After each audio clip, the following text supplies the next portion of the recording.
Assalamu alaikum tuğanlar. Buna Nurlan köçüp kelgen.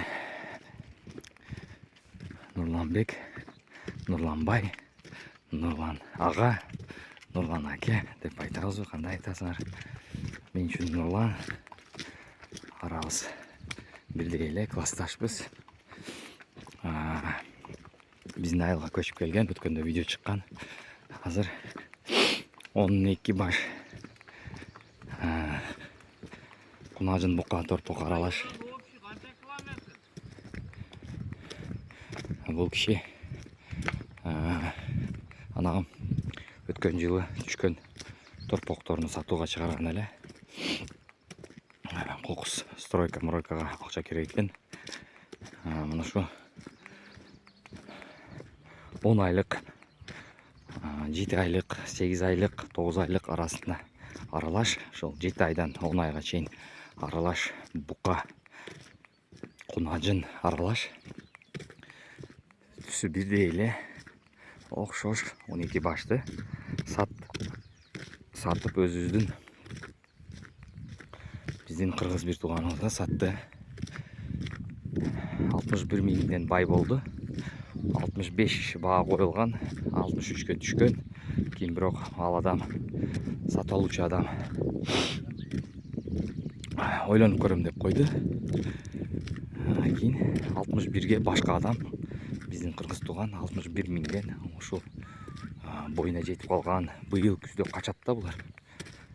Ушуларды жакшы кунажындарды, Симментал породасындагы кунажындарды сатып алды. Азыр жайык айдап кетип атабыз. Жайык тапшырат буну. Вакциналары коюлуп, форма бирлери алынып, айдап кетип атат. Мен пешком, бул киши жылкы минип алган. Азыр биринчи жайытка чейин жылкы менен айдап барат. Бунун тирүү салмактары, бул чоң, алыстан кичи көрүнүп атат. Тирүү салмактары 280-300 килограммга барып калат. Чоң эле 10 айлык, 7 айлыган бар, бирок алар ошол 10 айлыктай да. Чоң жакшы караптыр, жакшы багыптыр, сүттөн бериптир да, кыскасы. Бойлуу. Мурун биз торпок алчу элек немелерге, адамдарга. Ошол эле Илимбек, ошол эле Казбек акага. Казбек аканын торпокторунан өтө эле кичине болчу. Булар чоң экен да, бирок алар да 6 айлык болчу да. Булар 10 айлык. Булардын 7 айлыгы 10 айлыктай көрүнөт да. Азыр мына салыштырайлы, караңыздар, чоң кунажындар да.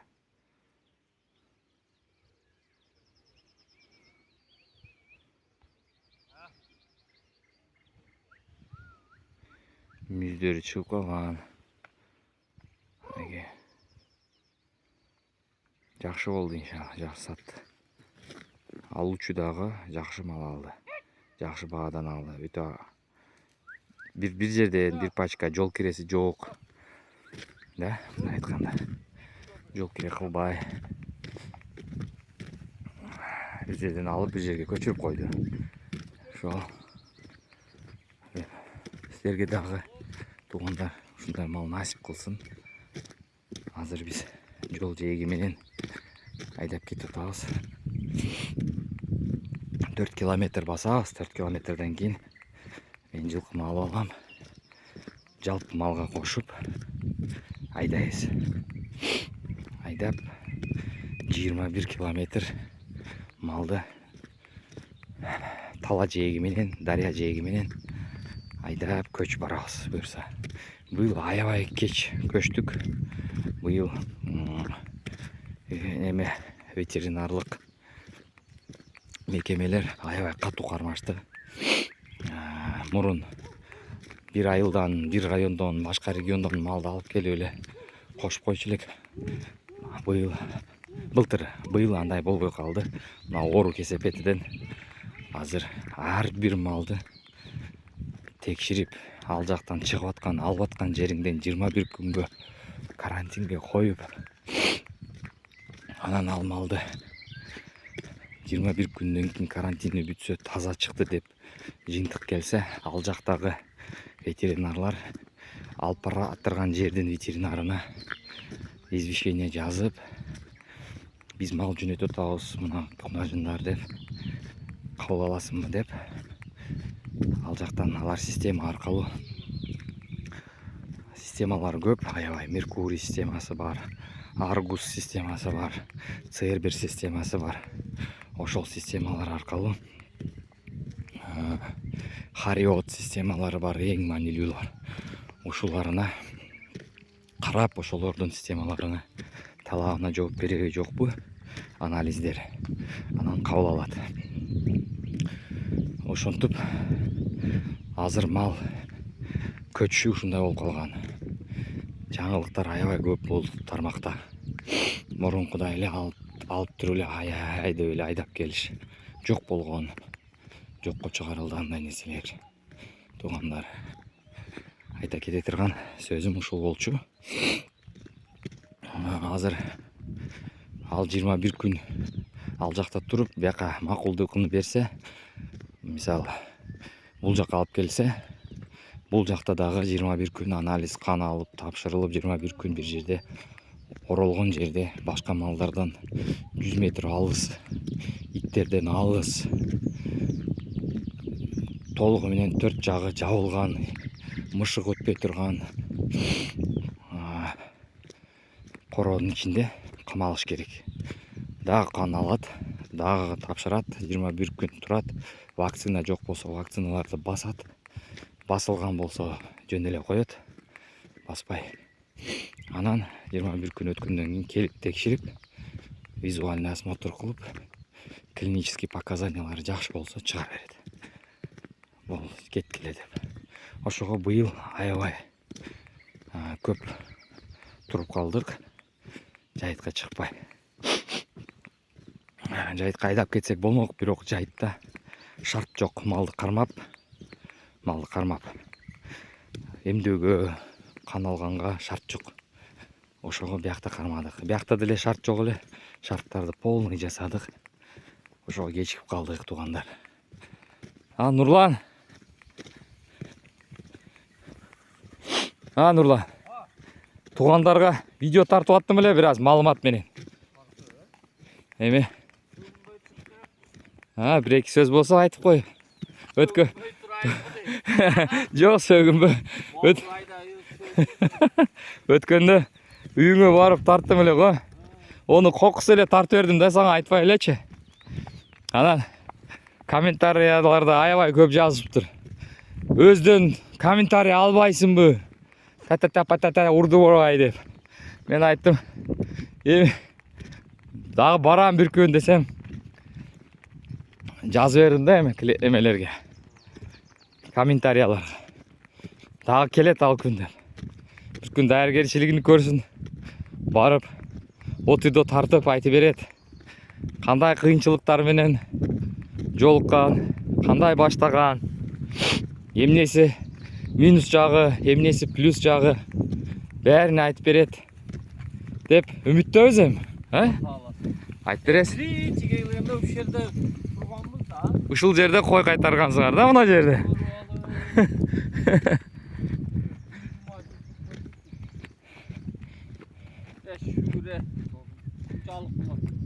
Ана шүгүр деп атат.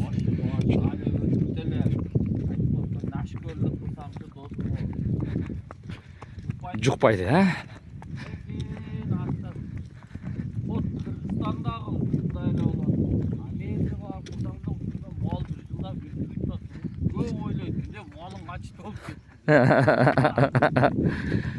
Сен дел солуң сурабай, малыңды эсептеп сурашат деген.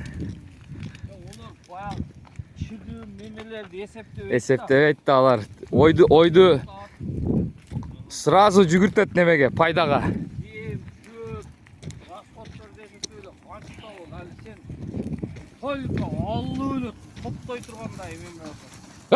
Ой, сволочь. Блин.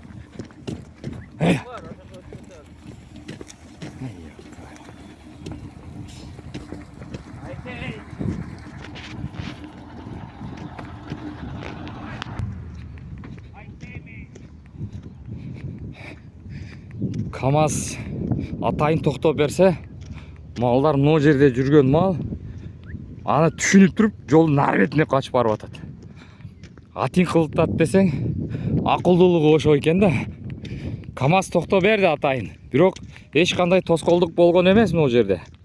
КамАЗ кете берсе болмок. Бирок токто берди. Мал өзү токтогонду көрүп, бул бетке качып барды. Жөн эле өтүп алды. Эми бул досубуз Нурлан характери стабильный бала экен да. Туруктуу. Баягы 5 кол тең эмес дешет го. Келип, аягын өлчөп, биягын өлчөп, жаман жерлерини ойлобой, өзүнүн позитивдүү кармаган ички дүйнөсү, бирөөгө кызганыш, бирөөдөн кандайдыр жаман ойлош болгон эмес да. Бияка келип, өзүнүн жашоосуну, эң маанилүүсү өзүнүн жашоосуну өзгөртөм деп, кандай кыйынчылык болсо дагы өзүм келдимби, өзүмө ишенип, өзүм өлчөп, өзүм кадам басышым керек деп келген да. Кээ биркилер келет, только өзүнүн пайдасын ойлойт. Өзүнүн пайдасын ойлоп, туура келбесе, всё, бардыгы жаман, бардыгы мындай, бардыгы мындай. Анан ошондойлор көп. Бир топ болуп, ушакчыл уюмга айланат. Ушакты чыгарышат анан тарс. Андай, мындай, андай. Жашоосунун бир суткасында 24 саат болса, 4 саатын ошол группаларына кирип алып, ушагыны жоготот. Ошол нерсе жаман. Ошондойлор көп. Андай экен, мындай экен деп. Жаннатка келгендей, бейишке келгендей элестетип алат да. Бияка башында кыйынчылыктары барлыгыны ар бир адам билиш керек. Любой жерге көчүп барсаң кыйынчылыгы болот. Анын толугу менен жоопкерчилигин өзүң эле гана аласың. Башка бирөө күнөөлүү эмес. Бирок көбү башкача түшүнүп алат экен да. Ошого алардыкы бириси экиси болбойт, эч качан. Ички дүйнөсү чириген да. Ошого чирик ойлойт, чирикче ойлойт да. Эч качан уланып кетпейт. Бирдемке болсо дагы мага бул кандайдыр кыйынчылык, сыноолор эскертүү катары деп кабыл албайт да. Дальше кетпейт. Бар жок таштап кетип кала берет. Зато башкаларды андай мындай деп кайрып, укулуп, букулуп, башкаларга жалган сөздү айтып, бирдемкелерди айтып, жамандап, ошого бир чечимге келдим.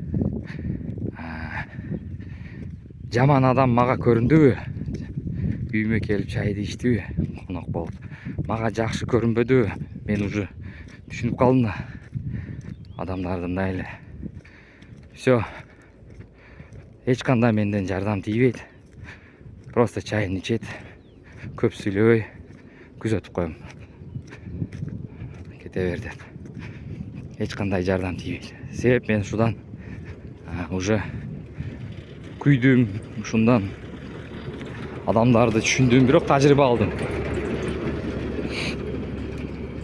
Жакшы тажрыйба алдым. Адамдарды кантип ажыратып алышка. Кандай адам улуу киши болобу, улуу аял киши болобу, баары эме экен, ар кандай экен. Ойлойсуң, жашы улуу болсо акылдуу адам болот депчи. Көрсө, жашыга карабайт экен. Ички дүйнөсү мурунтан чирик болсо, ал өмүр бат ушундай калып кетет экен. Просто эки эсе акылдуу болуп кетет экен ошол темада боюнча. Жашы өтүп калса жаштар дагы келип туруп сразу бай болуп кетем дейт бияка. Мен бай болуп кеткиле деп чакырган жокмун бияка. Үй алгыла, үйүңөр жок болсо арзаныраак үй алгыла деп жарыя кылгам. Эмне менен алектенсе болот десе, биякта мал менен эле, башка жумуш жок. Жерге түшүнгөндөр жер менен алектенсе болот деп ушинтип айтканмын. Анан келгендер келди. Колунан келгендер монтип эме кылды. Көбү келип туруп 3 айда эле бар жокту кыйратып берем деп ойлойт экен да. Кээ биркилер келбей туруп чет элде жүргөндөр бар. Үйлөрүн Америкадан туруп алып койгондор бар. Англиядан иштеп атып алып койгондор бар үйдү. Кореядан туруп алып койгондор бар. Бирөө эмес, ондой. Ой, сүйлөгөндөрүн уксаң, кыйратып берем, мындай кылып берем, мындай кылыш керек. Кылбай туруп эле ал жактан үйрөтөт да. Сен кел мына жерге, үйүңдү алдың, жер алдың. Келип көп сүйлөбөй ошону мына жерде ошол кыйратканыңды, ошону биякта кыйраткын, ошону кыл. Келгенде көрөт да. Ал жактан отуруп алып тоолорду, кырларды түздө берейин дегендей ой менен. Ал жакшы мотивация бирок өзүнө. Бирок могу жерге келгенде ал жүргөн жерлер менен бул жердин айырмасы аябай чоң. Ал жакта техника бар. Ал жакта акча төксөң, бирөөлөр келип ишиңди кайтарып берет, кылып берет, жасап берет. Бул жерде андай жок. Бирөө келип иштеп бербейт. Бирөө келип жериңди айдап бербейт. Өзүңдө болуш керек бар жок. Ошондо кийин түшүнөт да. Ол бир аял кишиби, эркек кишиби айырмасы жок, ойлору бир экен да. Өзү жалгыз болуп туруп ушунча иштерди кыла бере тургандай, кол менен келип 25 гектар жерди айда бере тургандай сүйлөйт да. Трактор жок эле колум менен айда берем дегендей. Ошондой сыяктуу сүйлөгөндөр бар. Бирок алып койгондо 3 жыл болду, кел элек. Ондой адамдар 2 жыл болду, кел элек. Кээ биркилер 1 жыл болду, кел элек. Кээ биркилердин үйлөрүн талкалашкан, терезелерин чечип кетишкен. Кээ биркилердин эшигин чечип кеткен. Кээ биркилердин мебелдерине көтөрүп чыгарып кеткен. Уруулар кирип. Эми үйдү алып койдуң. Үйдү караш керек да. Бирөөнү эме кылыш керек, жалдаш керек, барып койгула, көрүп койгула деп. Туугандарына печкаларын бузуп кеткен, темир тесекке кесип алып кеткен. Өзү алган адам ошол үйдү алды, ошол күнү ошол үйгө ошол эле адам жоопкер. Ошого өзү жооп берет. Туугандар ошол. Ушундай нерселер көп аябай. Туугандар айтып бере турган болсом, биякта кыргыз туугандар келип эт талашкандарым бар арасында. Тойгоноктордо мага мындай эт түш керек эле, мындай эт түшпөдү деп. Кичинекей бир койдун этин талашкандар бар. Уят эле. Мындай элем деп асмандан сүйлөшөт. Келип мына жерге иш жүзүндө эч кандай жыйынтыгы жок. Бекер жатып алып, чекеден пайлап, 30 малым 100 болот деп келишет экен да. Чыныгы мына мындай. Мен азыр мына пешком басып эле үйүмдө машинам бар, мотоциклым бар, велосипедим бар. Бирок малды пешком айдап кетип атабыз. Чыныгы ушул.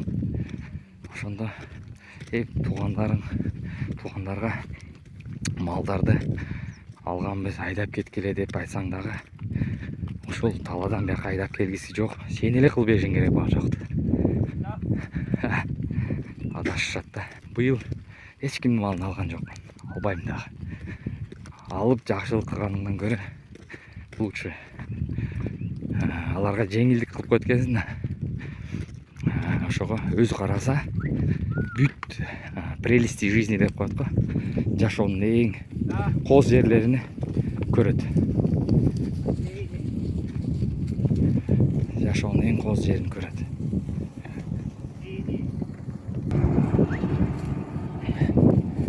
Жашоонун эң кооз жерлерин көрөт. Мээнеттин бияктагы мээнетти, бирөөнүн мээнетин дагы сыйлай баштайт. Сыйласа, акылы жетсе, акылы жетпесе акчасын которуп койдум. Малды карашың милдеттүү, ооба караш милдеттүү. Келип дарылаш керек аны. Дары мезгили болот, ооруйт мал. Караш керек. Карашың керек. Мен карабайм аны. Мен дарыгер эмесмин да. Ветврач келип караш керек. Onu чакыртырыш керек. Ол платный. Келип кетиши эле 3000 болот. Просто келип кетиши эле. Чакырсаң. Анын дарысы бар, аны сатып бериш керек. Андай ой жок аларда. Бар жокту мен кылышым керек. Хорошо. Ошондо чечим чыгардым. Ошону кылсаң дагы все равно аны эме кылышпайт. Счетко алышпайт да. Ошого туугандар бирөөнүн малын албай эле койдум. Такыр эле. Эч кимдикине. Только проверенный. Текшерилген. Бул эми ушундай недовольный адамдардын немелерин айтып бердим, баяндарына. Довольный адамдар 100%дан 90% деле довольный. Недовольный жөнүндө эле айтканым. Калганына Кудайыма шүгүр, ушундай жакшы түшүнүгү бар адамдар аябай көп биздин жолубузда. Ошол туугандар, саламатта болуңуздар. Суроолор болсо комментариядан жазгыла.